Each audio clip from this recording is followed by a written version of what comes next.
நீட்சிக்கு வரவேற்கின்றோம். குடியரசு தினத்தை முன்னிட்டு இந்த ஆண்டுக்கான பத்ம விருதுகள் அறிவிக்கப்பட்டிருக்கின்றன. தமிழ்நாட்டை சேர்ந்த சூப்பர் ஸ்டார் ரஜினிகாந்துக்கு பத்ம விபூஷன் விருது அறிவிக்கப்பட்டிருக்கிறது. வி சாந்தா கேன்சர் இன்ஸ்டிடியூட்டுடைய டாக்டர் வி சாந்தா அவர்களுக்கும் ஸ்ரீ ரவிசங்கர் உள்ளிட்டோருக்கும் பத்ம விருதுகள் அறிவிக்கப்பட்டிருக்கின்றன. சந்திராயன்ல முக்கிய பங்காற்றிய ப்ராஜெக்ட் டைரக்டர் மயில்சாமி அண்ணாதுரை ஆகியோருக்கும் விருது வழங்கப்பட்டிருக்கிறது. அனுபம் கேர் உள்ளிட்டோருக்கும் விருது வழங்கப்பட்டிருக்கிறது. இதுல பெருமைப்படக்கூடிய எல்லோரும் கொண்டாடக்கூடிய நபர்கள் இருந்தாலும் கூட சர்ச்சைக்குரிய நபர்களும் இல்லாமல் இல்லை. இந்த விருதுகளை குறித்து விருதும் சர்ச்சைகளும் பிரிக்க முடியாத ஒரு அம்சமாகவே இருந்து வருகிறது. குறிப்பாக பத்ம விருதுகள் ஆதரவாளர்களுக்கு எந்தெந்த அரசுகள் ஆட்சியில் இருக்கிறதோ அந்த கட்சியுடைய ஆதரவாளர்களுக்கு தான் பெரிதும் விருதுகள் வழங்கப்படுகிறது.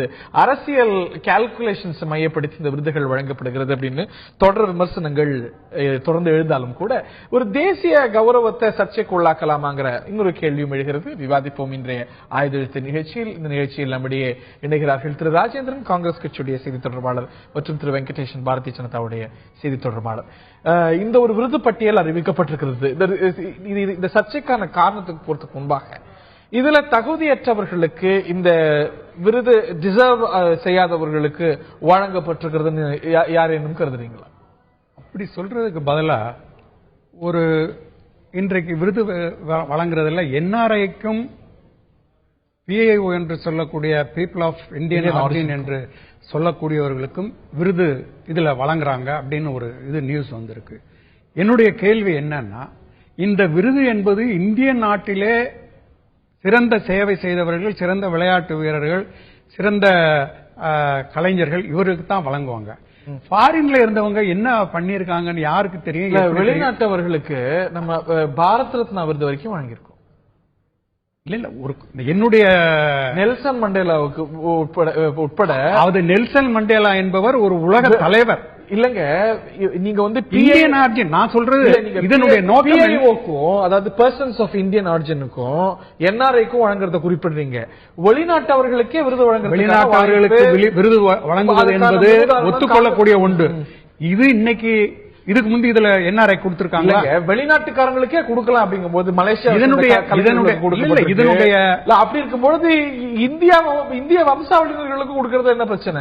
இன் பிரின்சிபல் என்ன பிரச்சனை உங்களுக்கு? இன் பிரின்சிபல் என்னன்னா, இப்ப மோடி வெளிநாட்டுக்கு போகும்போது இவருக்கு பலவிதமான வரவேற்புகளை கொடுத்தவர்களுக்கு ஒரு கௌரவப்படுத்த வேண்டும் என்ற வகையில தான் இன்றைக்கு இந்த பிஜேபி அரசு அவர்களையும் இதில் சேர்த்திருக்கிறார்கள் இந்த விருதுக்கு என்பது மக்களுடைய குற்றச்சாட்டு, என்னுடைய குற்றச்சாட்டு கிடையாது. இதற்கு முந்தி என்ஆர்ஐக்கோ அல்லது பீப்புள் ஆஃப் இந்தியன் ஆரிஜினுக்கோ கொடுத்திருக்கா? அதான் நான் சொல்றேன். அது வந்து வெளிநாட்டுல பல பிரஜைகளுக்கே கொடுக்கப்பட்டிருக்கு. நெல்சன் மண்டேலாவுக்கும் பீப்புள் ஆஃப் இதுக்கும் ஈக்குவலா பாக்குறீங்களா நீங்க? அவர் எவ்வளவு பெரிய தியாகம். எல்லை காந்தி என்று சொல்லக்கூடிய கானதுர்க அவரையும் இவரையும் நீங்க ஒன்னா பாக்குறீங்களா? இல்லங்க, அவர் இந்திய சுதந்திரத்திற்கு எல்லை காந்தி வந்து அதுக்கு நீங்க எல்லை காந்தியையும் இப்ப வாங்கியிருக்கக்கூடிய என்ஆர்ஐயும் ஒப்பிடுங்க. எல்லை காந்தி நீங்க சொல்றது தப்பு. என்ஆர்ஐக்கும் பிஐஓக்கும் எப்படி வழங்கலாம்னு கேக்குறீங்க? இப்பதான் வழங்குறாங்க, இதுக்கு முன்னாடி வழங்கக்கூடிய வாய்ப்பு அதற்கான ப்ரொவிஷன்ஸ் இருக்குங்கும் பொழுது அவர்கள் வந்து தகுதியுடையவர்கள், அவர்கள் தகுதியுடையவர்கள் கொடுக்கப்பட்டிருக்கிற யாரு கொடுத்திருக்காங்க என்னங்கிறது உள்ள போகல. இதனுடைய நோக்கம் என்பது என்ஆர்ஐக்கு கொடுத்ததும் கொடுத்திருக்காங்க.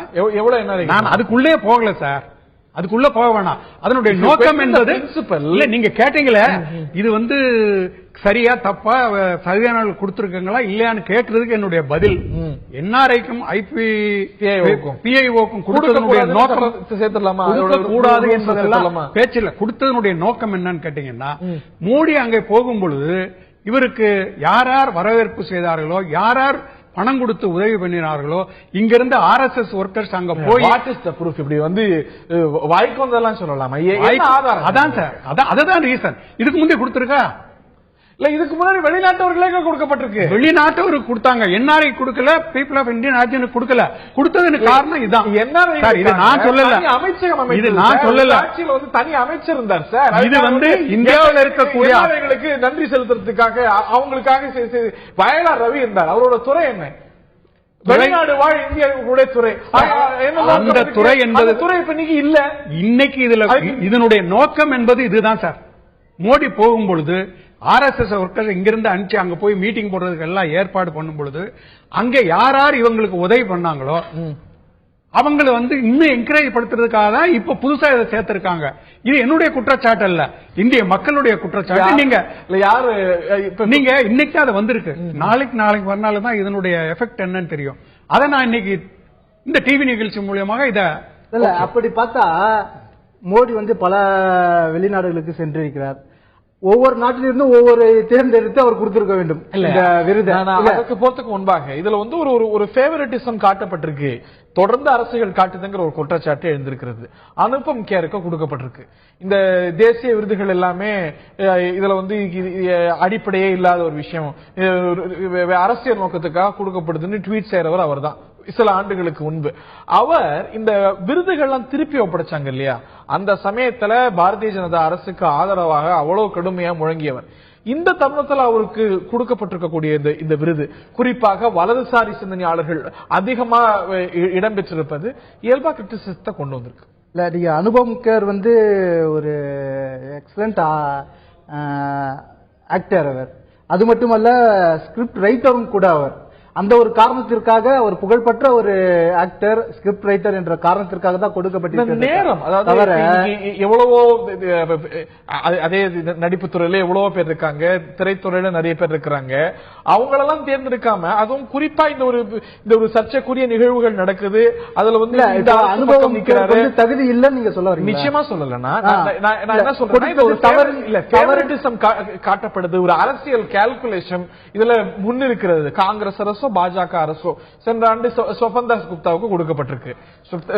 ஸ்வபன்தாஸ் குப்தா வலதுசாரி சிந்தனையாளர்.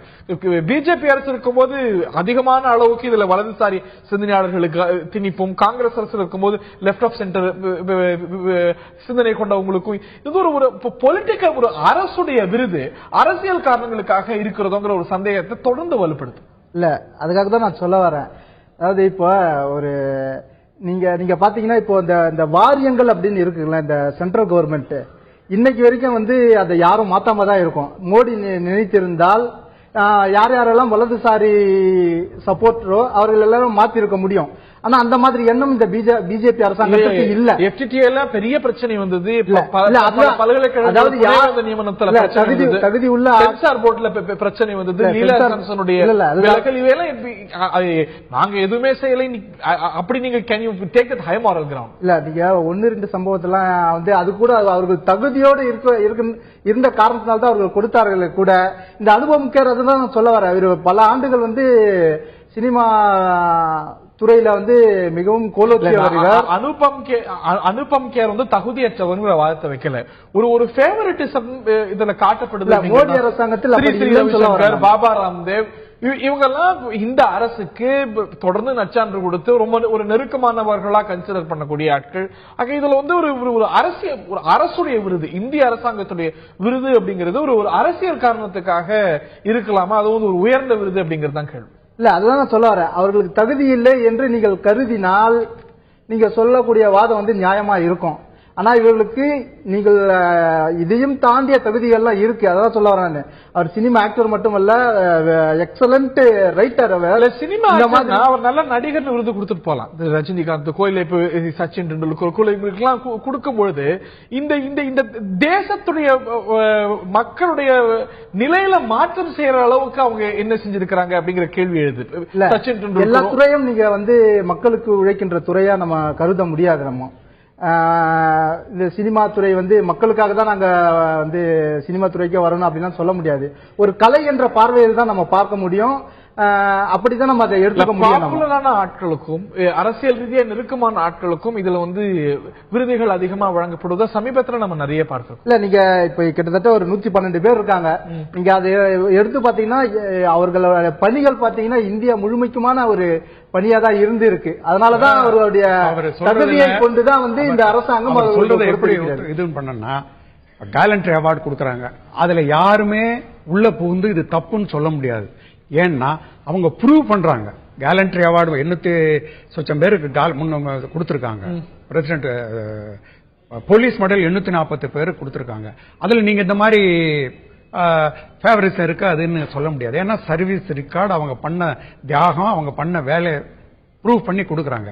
கேலண்ட்ரி அவார்டும் வீர சக்கர், அசோக் சக்கர், இந்த மாதிரி பல அவார்டு, கேலண்ட்ரி அவார்டுல பல இது இருக்கு. அதுவும் ப்ரூவ்டு. இல்ல இதே மெத்தட்ல இங்க பாத்தீங்கன்னா இதே மெக்கானிசம் தான் காங்கிரஸ் அரசு கையாண்டது. இதே விமர்சனங்கள் தான் உங்க மேல. சச்சின் டெண்டுல்கருக்கு பாரத ரத்னா கொடுக்கும்பொழுது தியான் சந்துக்கு ஏன் கொடுக்கலங்கிற கேள்வி கொடுக்கல. தியான் சந்துக்கு ஏன் கொடுக்கல? Why was Sachin Tendulkar consider first? அதுவும் அவர் எம்பி ஆக்குறீங்க, விருது கொடுக்குறீங்க அப்படிங்கும்போது, அதுவும் தேர்தல் நெருக்கத்துல செய்றீங்க அப்படிங்கும்போது, இந்த விருது கொடுக்கக்கூடிய முறைகள்ல தொடர்ந்து கேள்விகள் எழுந்து கொண்டிருக்கின்றன. இடைப்பட்ட காலத்துல இது சஸ்பெண்டும் ஆனது. நீங்க இந்திரா காந்திக்கு கிடைத்த பிறகு அம்பேத்கருக்கு பாரத் ரத்னா அப்படிங்கும்போது இதெல்லாமே அப்படி நீங்க பாத்தீங்கன்னா, காந்திக்கு எவ்வளவு பெரிய பெரிய விருதுகள் நோபல் பரிசு கொடுக்கல. ஆப்ரஹாம் லிங்கனுக்கு அப்ப அந்த இது இல்ல, இப்பதான் வந்தது. அதை சொல்லக்கூடாது. காந்தி கொடுத்திருக்கலாம், கொடுக்கல. நேரு கொடுத்திருக்கலாம். இந்திரா காந்தி அதே மாதிரி இந்திரா காந்தி ஆட்சியில இந்திரா காந்திக்கு பாரத் ரத்னா, நேரு ஆட்சியில நேருக்கு பாரத் ரத்னா, சச்சின் டெண்டுல்கருக்கு தேர்தல் நெருக்கத்துல பாரத் ரத்னா, இவையெல்லாமே சர்ச்சைக்குரிய விருதுகள் தானே. அந்த சமயத்துல இந்திரா காந்தியை பொறுத்த வரைக்கும் வங்கதேச போர்ல உங்களுக்கு ஒரு நற்பேர் இருந்ததுங்கிற மறுக்கல. பட் இந்த ஒரு மெத்தட் வந்து ஒரு அப்ஜெக்டிவான மெத்தடாலஜிங்கிறது வந்து இட் இஸ் இது வந்து அவங்களுடைய மனதை பொறுத்தது. இப்ப சானியா மிஸ்ராங்கிறவங்க வந்து சின்ன வயசு. அதே மாதிரி அந்த இன்னொரு பேட்மிண்டன் அந்த இது பண்றாங்களா, அவங்க பேரு நேவா, அவங்களும் சின்ன வயசு. இதுக்கு முந்தி இதுலயே ரொம்ப சீனியர்ஸ் இருக்காங்க. இப்ப அவங்களுக்கு கொடுத்துட்டு இவங்களுக்கு கொடுத்திருந்தா இந்த பிரச்சனை வராது. அதுதான் கேட்கிறேன். நீங்க ஏன் வந்து தியான் சந்த் உள்ளிட்ட நம்ம நாட்டுடைய பொக்கிஷமா ஏற்கனவே இருக்கக்கூடிய மூத்தவர்களுக்கு கொடுக்காம சச்சின் டெண்டுல்கர் கொடுத்தீங்க? ஒரு பாப்புலர் சாய்ஸ், அது நமக்கு பாப்புலாரிட்டி கொடுக்கும். தேர்தல் பாப்புலாரிட்டி கொடுக்கணும் கிடையாது, உலகத்திலேயே தனியா நிக்கக்கூடிய இல்ல. சொல்றது பாரத் ரத்னாக்கு தகுதியானவர் ஏத்துக்கிறாரு தியான் சந்த், ஹாக்கி பிளேயர். அவருக்கு நீங்க வந்து சச்சின் அந்த அவர் பேரை சொன்னா எத்தனை பேருக்கு தெரியும் உலகத்துல? அப்படி சச்சின் டெண்டுல்கர்னா உலகத்துல இல்ல, அவர் செஞ்ச அச்சீவ்மெண்ட். டாக்டர் வி அவார்ட் நிறைய தெரியும். அவார்ட் ஃபார் அச்சீவ்மெண்ட் அதுதாங்க.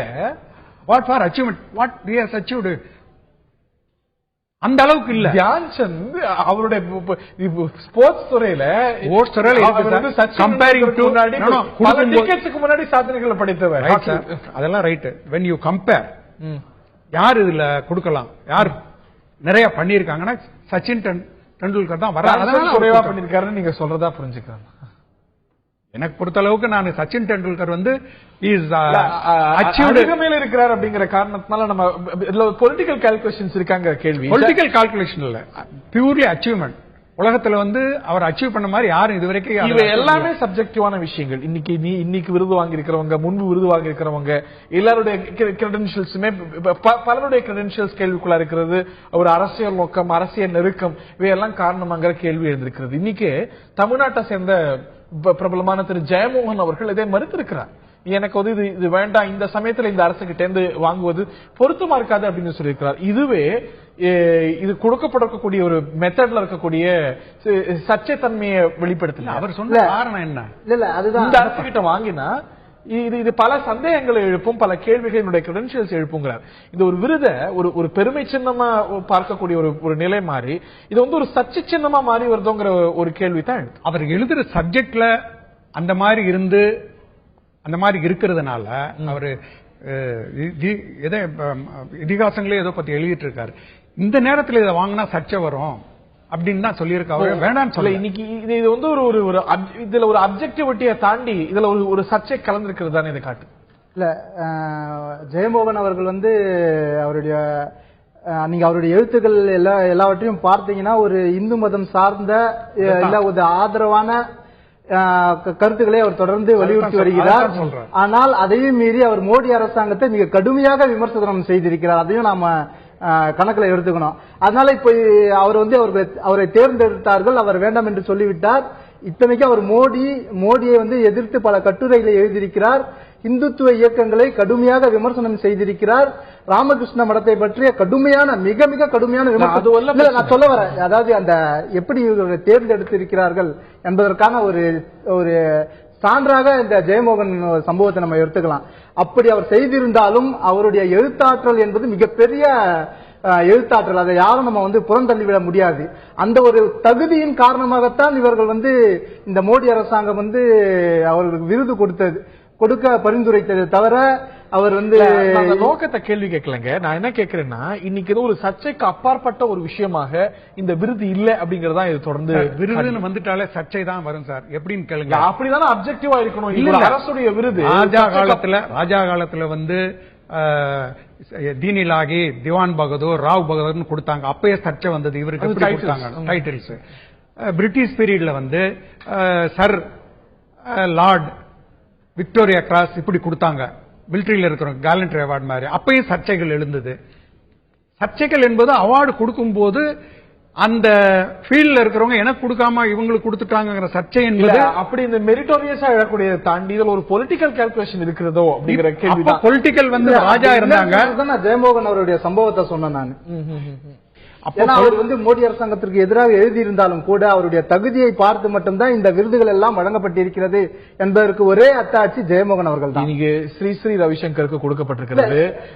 அவர்லாம் மோடி அரசாங்கத்தின் மீது தொடர்ந்து நல்ல கருத்துக்களையும் பாராட்டுகளையும். பாபா ராம்தேவுக்கான விருது சென்ற முறை வழங்கப்பட்ட விருது. ஸ்வபன்தாஸ் குப்தாலாம் நரேந்திர மோடி பற்றி ஆதரவான கருத்துக்களை. சோ இப்ப ஆதரவாளர் ரவிசங்கர் பிரசாத், ரவிசங்கர் அவர்கள் காங்கிரஸ்ல இருக்கிற மிகப்பெரிய ஆட்கள் எல்லாம் அவருக்கு வந்து பக்தர்கள் தான். அவருக்கு கடுமையான விமர்சனத்தை காங்கிரஸ் மேல வைத்தால், பங்கு கொண்டார். நரேந்திர மோடி வந்தால் பல விஷயங்கள் தீரும் அப்படின்னு நற்சான்று கொடுத்தார். அதுவும் கன்சிடர், அதுவும் நம்ம எடுத்துக்க வேண்டியது. ஆனா இதையும் மீறி அவர் பல்வேறு நாடுகளில் சமூக சேவை செய்திருக்கிறார் என்பதையும் நாம இன்னைக்கு வந்து சாதனைக்கு தொடர்பில்லாதவர்களுக்கு தாண்டி இதுல ஒரு பொலிட்டிக்கல் கால்குலேஷன்ஸ் இருக்கு. இந்த ஒரு மெக்கானிசம் அதுல இருந்து ஒரு இன்சுலேட்டா இல்ல அப்படிங்கறது தான். இன்னைக்கு ஒரு எதிர்கட்சி தலைவர் உள்ளிட்ட அவங்களும் இந்த ஒரு பேனல்ல இருக்கும் பொழுது இந்த ஒரு பேனல் இன்னும் டிரான்ஸ்பரண்டா இருந்ததுதான் இந்த ஒரு சர்ச்சைக்கு ஒரு முற்றுப்புள்ளி தொடர்ந்து வைக்கப்படும். ஒரு சர்ச்சைக்கு அவசியம் இல்லாம இருக்கும் அப்படிங்கிற ஒரு பார்வை. இல்ல டிரான்ஸ்பரன்சி இருக்கா இல்லையான்னு எனக்கு தெரியாது. இல்ல எனக்கு தெரியாது எனக்கு. ஆனா நீங்க விருது வாங்கின அத்தனை பேரும் பாத்தீங்கன்னா அவர்களுடைய தகுதி வந்து போற்றக்கூடிய தகுதியா தான் இருந்திருக்கு. இதுல நீங்க தயானந்த சரஸ்வதி சுவாமிகளை எடுத்துக்கொண்டாலும் கூட ஓராசிரியர் பள்ளி என்று அவர் ஆரம்பித்த பள்ளிகள் எக்கச்சக்கமான பள்ளிகள். முக்கியமா இந்த அதில் பயன்பெற்றவர்கள் முக்கியமாக தலித்துகள் என்பதை நாம கணக்கில் எடுத்துக்கொள்ள வேண்டும். அதனால அவர் வெறும் இந்து மதத்துக்கு மட்டும் சேவை செய்தார் என்பதற்காக அது கொடுக்கப்பட்ட விருது அல்ல. தமிழ்நாட்டில் கிட்டத்தட்ட 1000க்கும் மேற்பட்ட ஆசிரியர் பள்ளிகள் இயங்கிக் கொண்டிருக்கின்றன இவருடைய ஆரம்பித்த காரணத்தினால். அதனால இது எல்லாவற்றையும் கணக்கில் கொண்டுதான் இந்த விருதுகள் வழங்கப்பட்டிருக்கு. இருக்கு 1000க்கும் மேல இருக்கு தமிழ்நாட்டிலேயே. உங்களுடைய இறுதியான கருத்து திரு ராஜேந்திரன்? இறுதியான கருத்து வந்து இந்த விருது வழங்குகிறது என்பது இன்று நீங்க சென்னையில கூட வந்து பிலிம் அவார்டு வாங்குறாங்க. தமிழக கலைமாமணி அவார்டு கொடுக்கும்போது நான் எனக்கு கொடுத்துருக்கணும், இன்னொருத்தருக்கு என்னை விட ஜூனியருக்கு கொடுத்துட்டாங்கிற அந்த ஒரு ஒரு இருந்து கொண்டேதான் இருக்கும். ஆனால் நீங்க சொல்ற மாதிரி ஒரு வெளிப்படை தன்மையோடு எல்லாரையும் சேர்த்து இந்த விருது இவர் தகுதிதான் என்று ஒரு வெளிப்படை தன்மையோடு ஒரு விவாதம் நடத்தி எல்லோரும் ஒப்புக்கொள்ளக்கூடிய அளவுக்கு ஒரு முடிவெடுத்து விருது கொடுத்திருந்தால் இந்த மாதிரி பேச்சு வந்திருக்காது. நீங்க சொன்ன மாதிரி விரும்புபவர்களுக்கு அரசாங்கத்துடைய நெருக்கமா இருக்கிறவங்களுக்கு ஒரு பொலிட்டிக்கல் கால்குலேஷன்ஸ் அடிப்படையில் இந்த விருது கொடுக்கப்படுகிறது அப்படிங்கிற ஒரு குற்றச்சாட்டு தொடர்ந்து எழுந்த வண்ணம் இருக்கிறது. அதற்காக இடையில சிறிது ஆண்டு காலம் ஜனதா ஆட்சிக்கு வந்த போது இது தடைப்பட்டதும் உண்டு. அதே வேளையில தகுதியற்றவர்களுக்கு இந்த விருது போய்விட்டது அப்படின்னு யாரும் இந்த முறை குற்றம் சாட்டிடல. ஒரு ஃபேவரட்டிசம் காட்டப்படுது அப்படிங்கிற ஒரு குற்றச்சாட்டு தான் தொடர்ந்து எழுது. இது போன்ற ஒரு தேசிய விருது சர்ச்சைக்குள்ளாக்கப்படணுமா, ஒரு தேசிய கௌரவம் அப்படிங்கிற ஒரு பார்வையும், இது ஒரு பொலிட்டிக்கல் கால்குலேஷன்ஸ் இருக்கிறதாங்கிற கேள்வியும், இது இன்னும் வெளிப்படைத்தன்மையோடு இன்னும் பல்வேறு தரப்பினர் பங்கு கொள்ளக்கூடிய வகையில ஒரு டிரான்ஸ்பரண்ட் ப்ராசஸ்ல இது இருந்தா இந்த ஒரு சர்ச்சைக்கு முற்றுப்புள்ளி ஏற்படுமே அப்படிங்கிற ஒரு எண்ணமும் மேலோங்குகிறது. நிகழ்ச்சியில பங்கு பெற்ற விருந்தினர்கள் இருவருக்கும் பார்த்த நேயர்களுக்கும் நன்றி, வணக்கம்.